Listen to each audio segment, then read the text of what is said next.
የጌታችን የኢየሱስ ክርስቶስ ወንጌል ቅዱስ ማቴዎስ እንደጻፈው ምዕራፍ 1 ከቁጥር 18 እስከ መጨረሻው። የጌታችን የኢየሱስ ክርስቶስም ልደት እንዲህ ነበረ። እናቱ ማርያም ለዮሴፍ በታጨች ጊዜ ሳይገናኙ ከመንፈስ ቅዱስ ጸንሳ ተገኘች። እጮኛ ዮሴፍም ጻድቅ ሆኖ ሊገልጣት ስላልወደደ በስውር ሊተዋት አሰበ።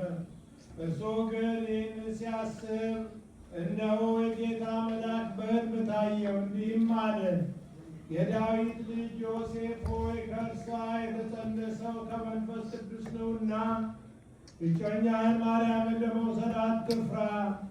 ልጅም ትወልዳለች፣ እርሱ ሕዝቡን በኃጢአታቸው ያድናቸዋልና ስሙን ኢየሱስ ትለዋለህ። በነቢይ ከጌታ ዘንድ እነሆ ድንግል ጸንሳለች፣ ልጅም ትወልዳለች፣ ስሙንም አማኑኤል ይሉታል የተባለው ይፈጸም ዘንድ ይህ ሁሉ ሆኗል።